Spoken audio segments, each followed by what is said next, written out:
I'm the founder of Mommy Clinic, where I'm also like, obviously, I double down as a strategist, for parents or for moms, especially on how you can, kill it like in your career, in your business, and raise phenomenal children in this digital age, right? So today, my topic obviously is a realistic, not Googleable, not anything that you find on Google like that.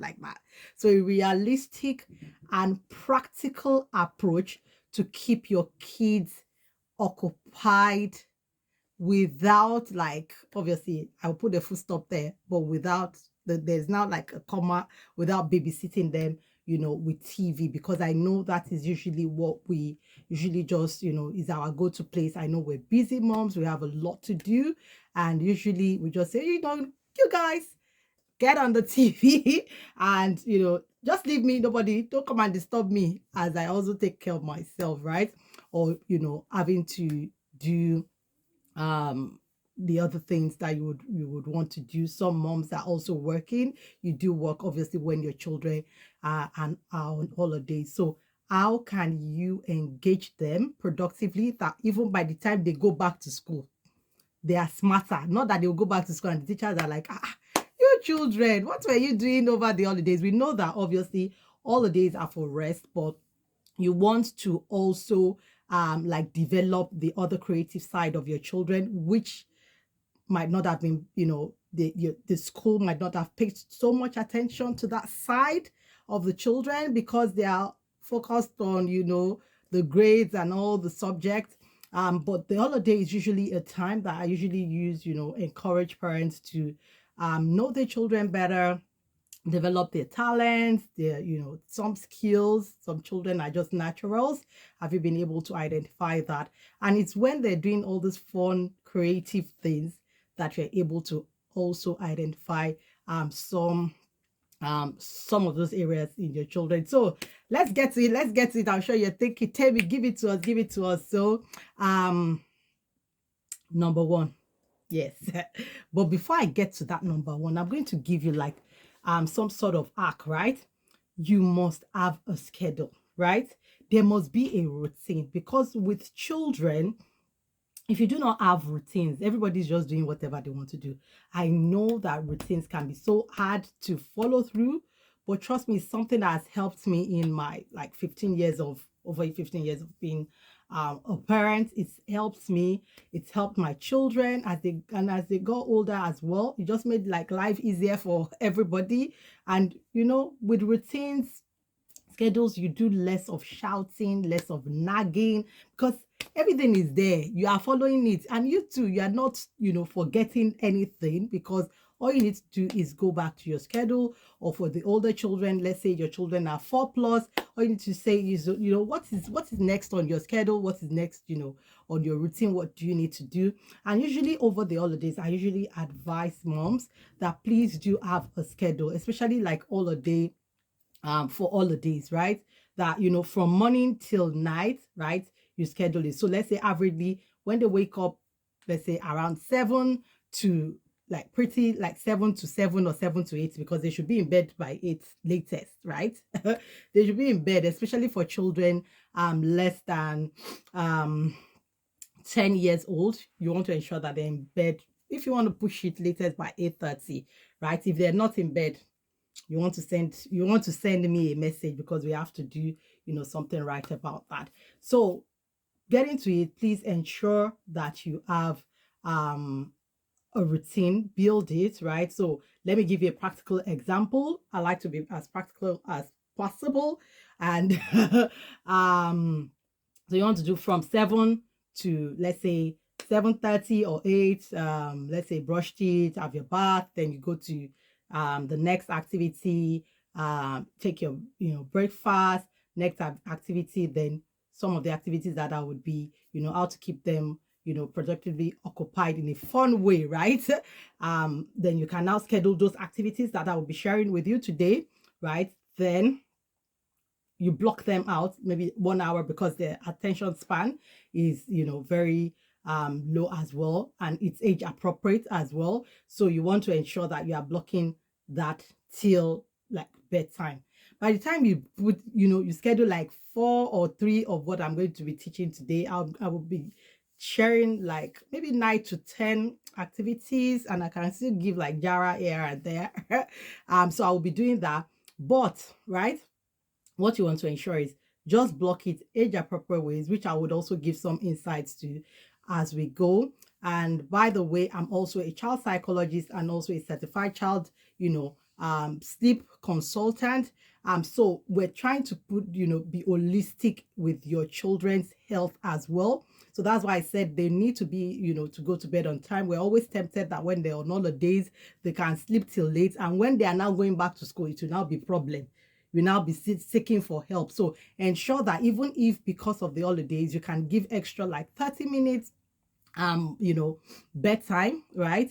Maybe push their bedtime to by 30 minutes, but be consistent as well. And obviously, as being a child psychologist, you want to understand where the children, where they are as well, and try to understand them to schedule this thing, right? So let's get into it. So number one, dots to dots activity. So it can be dot to dot, it can be crossword, I don't know. For me, I usually prefer to buy those, that the dots to dots, or the the crossword activity book. This is appropriate for children like from ages 1 and above, right? But obviously dots to dots, crosswords, great for every child across board. Puzzles, great for every child across board. But obviously, when you're thinking of your young children, which I'm going to be giving you age appropriate ways for age 1 to 3, dot dots and crosswords, just Google it, right? Google it.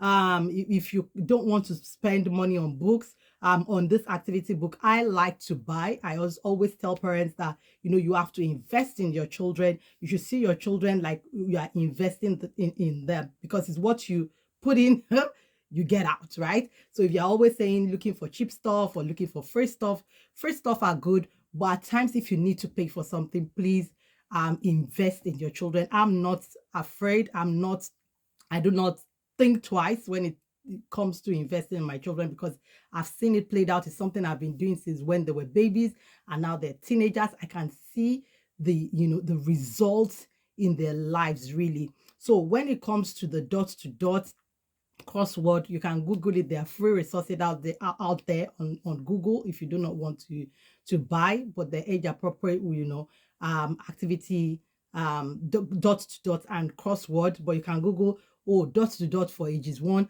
dot to dot for ages 2, and trust me, by the time you're 1 year old, you're just scribbling, doing dot, and you teach the child, do like this, do like this. When you see this dot dot dot, or even if they're just scribbling for nothing's sake, 30 minutes, they are busy there doing something that is also developing their brain as well, and you are also doing something else, rather than your child running around the whole place, crawling around, running, standing, jumping, and you're just shouting, jump, jumping, stop sitting, sit down, what is it, you want to kill me? You don't need all that. Your child and the children actually really love it. So while you're doing your own stuff, you keep them busy with that as well. 30 minutes, 1 hour, your time has gone. Next activity, or even if it's snack time, the next thing, right?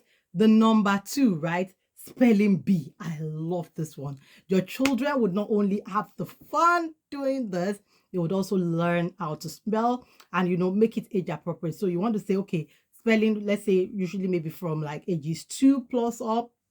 So you want to say spelling, even if they don't get it, it's just you're not babysitting them with TV.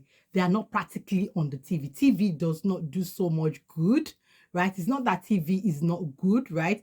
But you want to ensure that when you are scheduling those activities for the day, TV should not be more than, especially for children less than like 8 years old down, to like 8 years old below.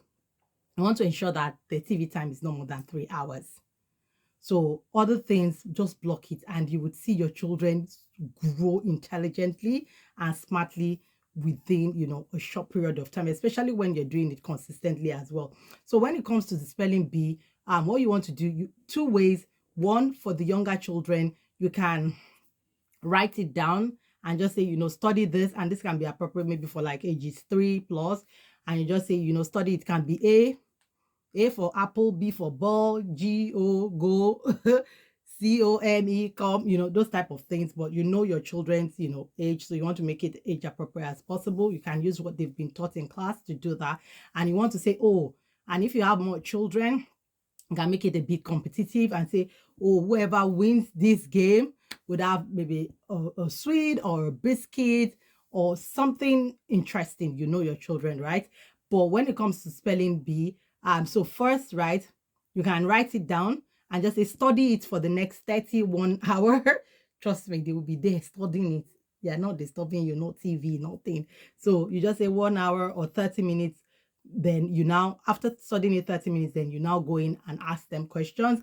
And the other one is, if you have children that, like 2, 3 children, 4, 5, 6, you can make it, a bit interactive and tell them to ask, make it like, fun game. Okay, you spell A for, you spell B, balls, you spell. So they start to ask, the older ones might want to, so you tell the older ones, ask the younger ones, maybe two letter words, right? Or 3. Then the older ones as well can now ask each other. But just make it fun, your children. But spelling bee is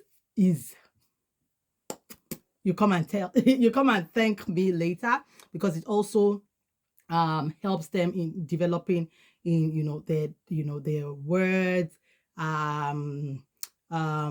their spellings, as well. So the next one is educative sites, right? So when it comes to educative site, this one, this is probably the maybe 1 or 2 activities that might require screen time, right? So yes, I will share 1 or 2 activities that will require screen time, which is not bad as well, but you want to make screen time as productive as possible, so that it's not like they're just on the screen playing one game that is not adding any value to them. Yes, it's good for them to play some games for just the sake of playing games, but you don't want to make it be that's practically what they do. As a psychologist, I know the effects of all these things in the lives of these children. So you want to make it, and especially that is their life. That's the screen is their life. The digital age is their life. But you want to start to teach them from an very early age that, you have to start to learn to be productive with your time and be deliberate with what you expose your mind and yourself to from this very, very early age as well. So as I was saying, educative sites. So example of educative sites. So educative sites is like sites that they can learn like maths, English, science in a fun way. So it's not like the normal, usual classroom learning. They have fun doing that because they've made those sites in that way. So I'll give you examples. So you can Google them as well. So we have Raz Kids. Raz Kids is like RAZ Kids. Then you want to also read theory. I'll be going into my notes from time to time. I do not want to leave out anything. So read theory, read READ, then theory THEORY. Then the other one is Turtle Diary, turtle as in TURTLE, diary as in DIARY. So those 3, you can Google it. Usually I think is appropriate for children till they about maybe like 10. I know that this particular site, my children used it till they were about like I'm certain till about age 9, right? But from 10, we started to use something else. But for younger children, this would be really, really good. I think it's still like primary school age anyway, so it's really good. And the next one is I think that would be my number 4. So the number 4 is creative drawings and writing. So this is appropriate for children like 4 plus. And what do I mean by creative drawings and writing? So like you give your children like paper and pen or pencil, and you can say, oh, as you are working and you are busy, or maybe you are busy in the wherever you are busy, maybe you're just busy working at home, or you're in the kitchen or whatever it is, You can just give your children, drawing paper and say, draw me as I'm doing this. What are you doing? Even if the drawing is not like so amazing, first you will discover that people will discover that their children are actually really gifted in drawing. Some of you do not know that. That was how I knew that my girl was actually really gifted when it comes to illustrating and drawing as well, just by me just saying draw me, draw this. Or you can give them an image. So if you're like having to go to the office, you can say, oh, by the time I come back, your drawing time, draw the sport, draw this verse or something, or whatever it is. Think I'm just giving you like insights, right? So draw this, and by the time you are drawing 30 minutes, 1 hour, you don't go pass. So, and when it comes to creative writing is like guiding your children and giving them something to write about. So you can say, oh, write about your next dream holiday, or write about your last holiday, or write about your the previous school term, like how did it go, write about the friends you made, the way people made you feel. When you're doing all these things, you even are more deliberate because you get insight into how your children think, what is going on in their lives, because some children would not tell you because you are maybe probably even busy to even have time to talk, which is not good, right? But this is also an opportunity to like buy time back and engage them and say, oh, write about this. Because if you do not guide your children, they're not going to think about having to write that, but it's your responsibility to say, write this, do that, right? You get it? So creative drawing and writing. And you might just there, see that your child has so much potential in that area as well. The next one is coloring books. So this one is for like ages younger, like 5 and below, like can be 9 months, can be 1 year. They're just scribbling. Let them scribble and color anyhow. Like I remembered when my kids were quite small, I'll buy all types of different colors. I would just buy it, sit there 1 hour, just be coloring it. I would say, wow, it's beautiful. Do you know that? It's beautiful. Is that doing that? Is that? So encourage them as well, so that they also want to look forward to coloring the more, right? Because me, I'm not this type of mom. I don't know, maybe you are like that. Because why I said really realistic, why I'm sharing realistic activities and ways is because when you go on Google, you see all this painting, all these play dates. I'm not that type of mom, especially you are busy. So having to go and pick one child, or you are preparing, baby food, or having to make children comfortable in your house, it can be a lot. So you can do it like once, but this is not something you would keep your kids busy with throughout the holidays. Maybe one day in a 3 weeks holiday. So, and when it comes to like painting, these brush painting that they would mess up the whole place. There's some moms that have this gift. If you have that gift, please include it, right? But I'm just, my examples are for really extremely busy moms that you do not have time, for that. So you want to really be very realistic with the activities that you do. And that's why I'm sharing this with you. So coloring books for ages 1 to 5. If you cannot buy the books, they're not expensive. But if you cannot buy, print it, Google it. Coloring books for children, ages 1, ages 2, ages 3, whatever. But usually by ages 5, they're not necessarily too much like interested in coloring. But I know that coloring is coming back, that even adults have coloring books now, because it kind of helps you handle like stress and all that. But let's be realistic, at least to like age 5, so to say. But if your children, like that, the older children, the teen children, some of them do like to color. It kinds of distresses as well. You can buy that as well. And this is not for just younger children, even for older children, teenagers. You want to, so that they're not on their phones all the day. You get what I'm saying? Not on their phones or the TV all day. You want to schedule it in a way that, they have their screen time, they have their phone time, and they have, this activity time, as well, just to also help them, be more rejuvenated and well rested away from screens, and to like reconnect with their siblings. So if you have more than one child, you want to make it as interactive as possible as well for some of these activities and let them do it together. It also builds bonding time, right? So we quickly move to the next one. So the next one will be the sixth point, right? Register them in online courses. This one from ages 6 plus. I know that I started to register my kids in online courses from age 6, and they're not boring online courses though. It can be online courses on how to write, public speaking, and it can be, there's some courses on social media as well that people do create for children. So you want to look out for that, or just Google it. Free online courses.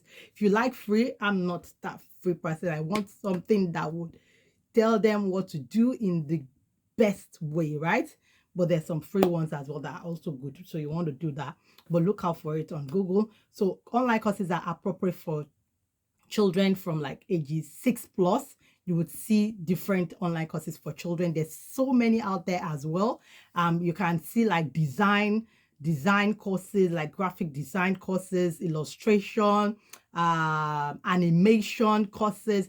Because what I usually tell people is that if you do not, if you do not engage your children in so many activities, many people try to say, I don't know my kids' skill, talents, I don't know their gifts.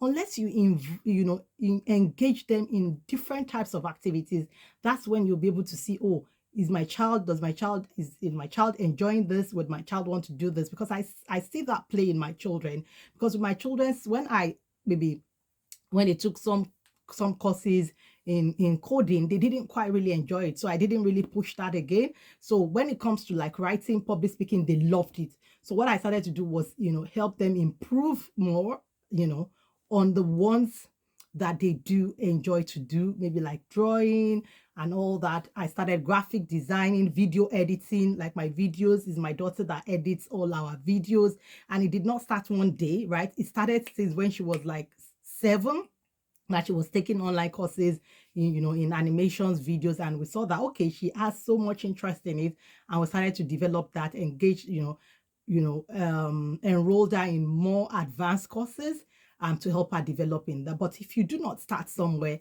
you cannot just know. But it's the other days that they have the opportunity to do this, because school time, they've gone to school, they need to come home and rest. It's not time to be editing or learning one course at that time. They can only do that maybe during like their weekends or the holidays, which I mean, this is a good time.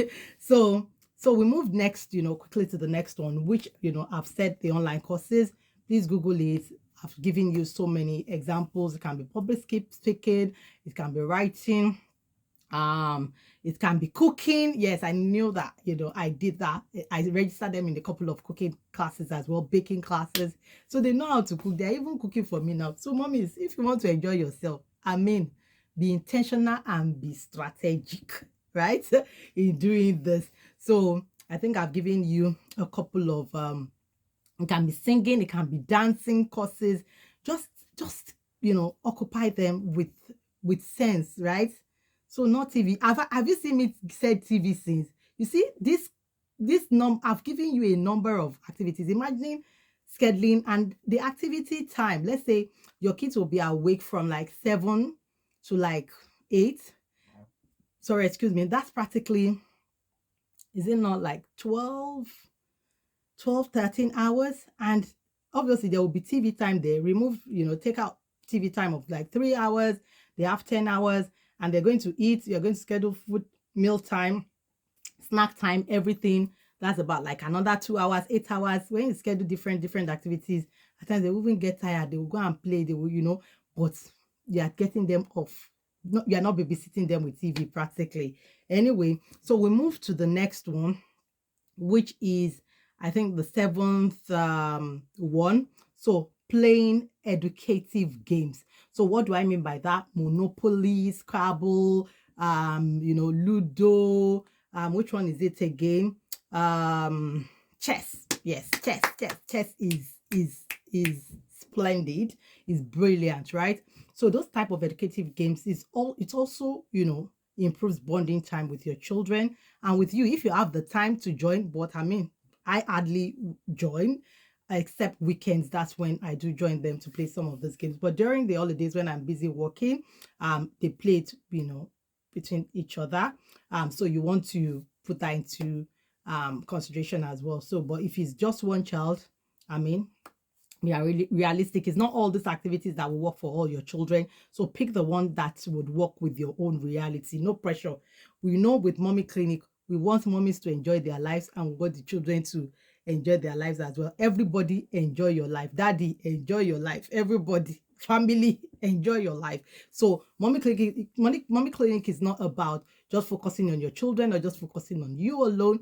It's holistic life, right? So you are getting the best from your parenting journey, and the children are getting the best from you as a parent as well. So you want to, yes, educative games, right? I love educative games. And the great thing about educative games, have you tried Monopoly? When these kids are playing Monopoly, they can be there for like 2 hours. I mean, no TV and no screen.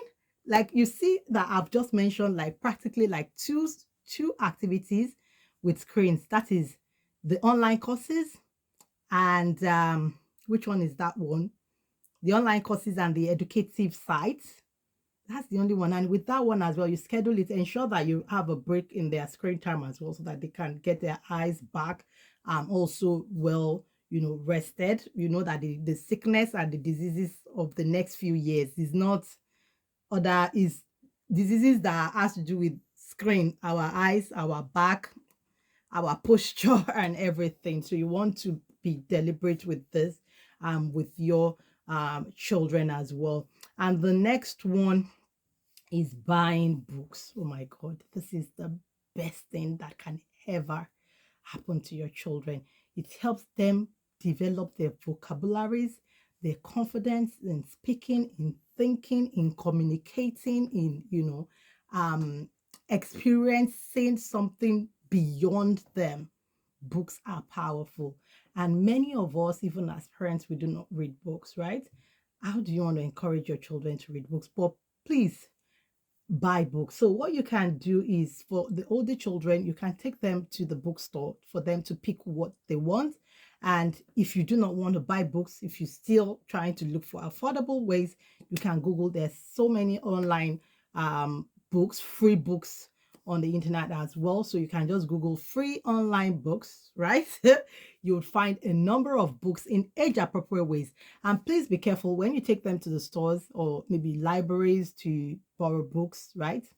Ensure that you look through, can flip through to understand. Just look at it and see if it's age appropriate for them. You want to ensure that they're reading age appropriate books, not books that will come and cause problem for you or for them, because it's not only about you, it can cause problem for them as well. So but books are a great way, and by the time they're reading, even if you just schedule like 1 hour reading a day, you would see how impactful this will be in your children's life. They're like, you would know good readers, you would know people that read. Like when I was younger, I was not a reader. It's now that I'm trying to trying to read. At least since I started to have my children, I've started to read because I want them to be good readers as well. And I can only be, make it easier for them if I also embrace it, so that I'm a good role model anyway. But I mean, if you are still not a reader, find ways to encourage your child, because I see a number of people reach out to me. My child does not like to read. Do I encourage my child, to read? Please start from a very early age, especially younger, from like age 1. You start to read to them. So that was what I did. I started even when they were babies, like 3, 4 months. When it's their bedtime, it was part of our routine. I would read. So they would just be looking, they don't understand. But as they got older, they started to see that, and they started to, I continued to read till they started to read for themselves at bedtime.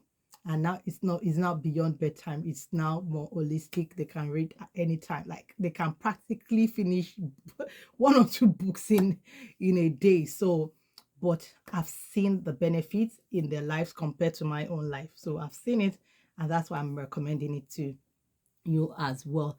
And the ninth one would be develop your children's skills, right? So develop your children's skills. So the activities will be like, what is my child like, skills or talents or gifts? So that's what I'm saying. So if your child likes like sounds, instruments, you can register them in, even if you do not want to register them, you can, let them watch like YouTube videos. So it's not like they're just watching anime or some sort of, let them watch something that, I'm not saying they cannot watch all these fun things. Schedule it, time to, for them to watch whatever they want to watch, but time to also develop their own giftings and talents as well, because that's your responsibility to do that, right? So if you know that your child likes to dance, you can, dance videos that they can like dance, not yeah dance, so like teaching them how to dance. There's like dance tutorials on YouTube as well, and you can download it so that your child is not online unnecessarily. Download it on your laptop, on their tablet, so that they can learn at time at those blocks, like time to learn how to dance, how to play an instrument or something like that, time to learn how to sing. There's practically everything. So if you don't want to buy courses, there's a number of resources, free resources on YouTube as well. But ensure you download it for your younger children. For your older children, it's just to point them in the right direction to say, oh, you know how to do this. You love to do this. Why don't you learn this between this time of the day? Why don't you schedule it? And please remember that when you are scheduling for children older than 4 years old, ensure you schedule it with them. So for your teenagers, you want to say, oh, I need your schedule. Please schedule your all the days, your activities, and point them to say, oh, activities like this, like that, like that. Then put your screen time, your phone time when you want to chat with your friends or whatever it is. Let them schedule it as well. Yes, we know that when it comes to schedule or routine, it's not like is rigid. So there's some days that you would not follow through, but it just gives you everybody like a more planned way of doing things, so that everybody's just not saying, mommy, I'm bad, mommy, what can I have? Do you know that word? Mommy, I'm hungry, mommy, can I have biscuit, can I have chocolate, can I have drink, can I, especially Christmas or the daytime, there's just food. You've stocked the house. But so ensure that your children are just not saying they're bored. At times, yes, it's good not to do something. So if they're not doing something and they not, tell them to start to think about the next great idea. Let them, it's your responsibility to tell them what to do, point them in that right direction. So if they're saying we don't know what to do, just say, you know what, go and think of the next big idea or a solution, especially for your older children. Give them something to think about. Oh, I want to go out. You want to go out to do what? What have you thought about the next great idea, the solution you want to bring to the world? That thing that you were speaking about that day, that problem that you had. Have you thought about it? Like, what solution can you bring to the table? So these are for your older children, but obviously for your younger children, let them, just give them insights as to what they can think or do if you are not scheduling. But I will advise you, schedule works like magic. It makes your life easier. You are not nagging, you're not shouting, oh, go and do this, or repeating yourself. It's not food time, it's not snack time. Schedule the snack time. It's something that has worked for me, something that has worked for all the majority of the moms that I work with as well, that I've recommended this to. Like, you are just enjoying. See now, baby girl mommy life is not beans, like at least I have teen children. I have peace of mind, right, by God's grace. So I have peace of mind, not because of the work I've been doing since when they were younger. It's not easy, right? But you just have to do it, and to enjoy peace of mind, you have to be intentional and deliberate, and not coming to develop high blood pressure as you get older. Me, I know what I'm telling you. So anyway, the next one is, you can take them to the parks. I'm not a park mommy, but for those of you that, like parks as well, you can take them.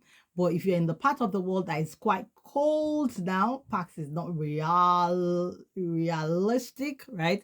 So you can, maybe they play indoors. But obviously, if you're in the part of the world that is still sunny, bright and shining, you can take them to the parks. You can let them play. If you have a big compound, you can allow them to play outside, because it's also good. Outdoor activities is amazing. It's amazing. It helps them build, stamina and, health, physical health as well. It helps with that as well. So put that too in the schedule. So if they need to go and play soccer or some sort of game, swimming, all those type of activities, you can put that. But like I said, I'm giving you realistic that will not stress you, because if it is soccer, like swimming, you still have to drive there and take them there. So these are just realistic things that you can work with and not complain and not make excuses.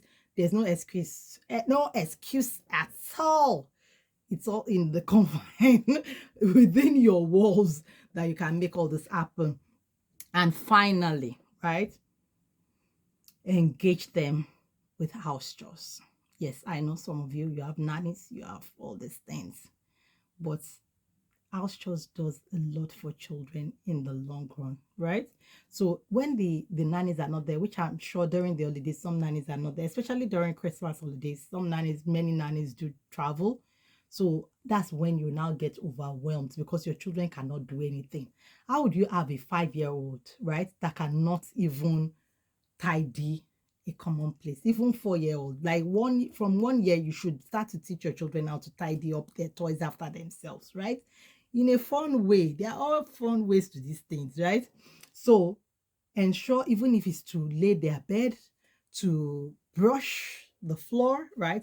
Buy small, all these small cute brushes that they can use, even if they're not going to do it properly, right? You can use to teach them and redirect them, but please ensure that they have your child, they have one chore or the other to do, to contribute as a team to your family, as well. It does help them in many areas of their lives, also. So I think I've given you like 11 activities to keep your children occupied productively during the holidays. Which one would you be adding to your list? If it's everything, just leave it in the comments and just tell me I'm trying everything. I'm going to schedule everything. If you're going to start to have a schedule, a routine list, drop it there, let me know. And if there are activities that are like, oh my God, I never thought about this activity. Wow, I'm trying this, I'm putting this, these children, my children must be great. They must be phenomenal. So put them, leave it there in the comments as well. And if there are other activities that are realistic and practicable, right, that I've not mentioned, also drop it there. So I hope that you've gotten one or two things from this video, and I hope you've gotten value. If you've gotten value, drop it there. That, oh my gosh, Tammy, thank you so much. This holiday is about to be lit. Thank you so much for listening, and see you. I might not see you, maybe be able to talk to you till the next year, but I mean, anytime you're seeing this video, whether it's in between the year or at the end of the year or at the beginning of the year, if it's towards the end of the year, have an amazing Merry Christmas and a Happy New Year. If you're seeing it at the beginning of the year, Happy New Year, wishing you an amazing year ahead. And if you're seeing it within the year, how is this year going? Hope it's going well. Ensure that you use this. Ask tips throughout, anytime, be it during school time, be it during the holidays. Is quite, easily adaptable to your life. So yeah, thank you so much for listening, and take care till later. Bye.